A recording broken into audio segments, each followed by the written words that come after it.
આજે આપણે સમજીશું આરતી। હે ભગવાન, તારા મુખચંદ્રના દર્શન કરવા માટે કપૂર અને ઘીથી મિશ્રિત રત્નોથી શણગારેલી સર્વ પાપને હરણ કરનારી શુભકારી આરતીનો તું સ્વીકાર કર।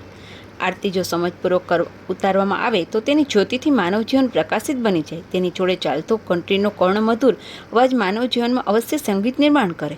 મંદિરની આરતીનો ઘંટારો વાતાવરણ આહ્લાદક બનાવે છે, મનને બે ઘડી પ્રસન્નતાથી ભરી મૂકે છે। એમ થાય છે કે એ રવને સાંભળ્યા જ કરીએ। આરતીમાં આર્તતા હોવી જોઈએ, પ્રભુ માટેના ભાવથી અંતકરણ ભીનું થયેલું હોવું જોઈએ। વિશ્વ ચાલક એવા પ્રભુની શક્તિ માટે અખૂટ વિશ્વાસ હોવો જોઈએ।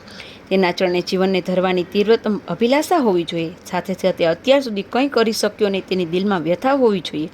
બાલ્ય રમતમાં ખોયું જીવન, યૌવન વિષયોમાં વેડફ્યો અને શક્તિહીન વાર્ધક્યમાં મનડું મૂંઝાતું રહ્યું। આવી બધી વાતોનો પ્રભુ પાસે ખુલ્લા દિલે એકરાર કરવો જોઈએ। પ્રાયશ્ચિતની આગથી બળતા હૃદયે પ્રભુ પાસે ક્ષમાની યાતના કરવી જોઈએ। જાગ્યા ત્યાંથી સવાર એ નિયમાનુસાર જીવનનો રાહ બદલવાની પૂર્ણ તૈયારી હોવી જોઈએ। તે માર્ગના સ્પષ્ટ દર્શન માટે જોઈતી દ્રષ્ટિ, તે પંથે આગળ વધવા માટે જોઈતી શક્તિ અને તે જ રાહ પર મક્કમતાપૂર્વક સતત ટકી રહેવાને માટે જોઈતી ભક્તિ પ્રભુ પાસેથી જ માગવાની હોય।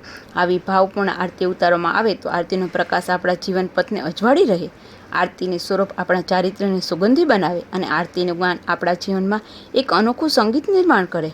વિષયાસક્ત થયેલું મન ક્ષણભર સંસારની તુચ્છતા ભૂલી આરતીની આસક્તિની સાથે ભગવાનની મૂર્તિઓ પર ફરે છે।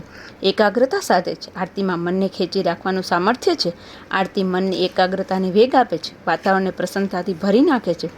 આરતી ઉતારવાની પણ એક લાક્ષણિક રીત છે। મન મૂર્તિમાં સ્થિર રહે તે માટે પૂજારી આરતીની આસક્તિ ભગવાનના અંગે અંગ ઉપર ફરે તે રીતે આરતી ફેરવે છે।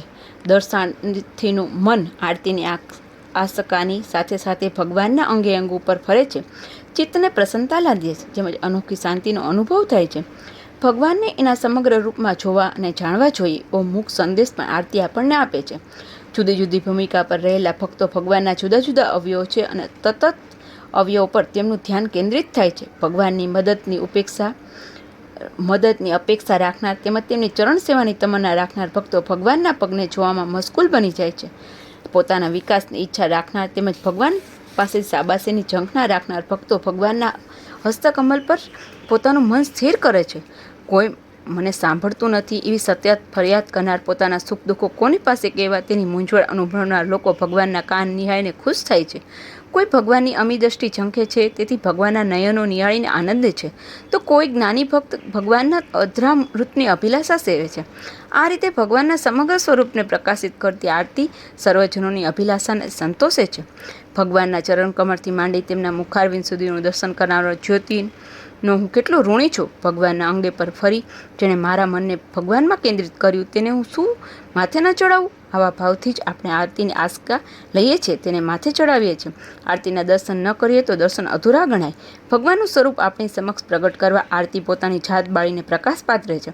આપણને મળેલો માનવદેહ પણ જગતમાં પ્રભુની તેમજ પ્રભુ કાર્યની પ્રતિષ્ઠા વધે તે માટે બળવો જોઈએ એવો સંદેશ પણ આરતી આપણને આપે છે।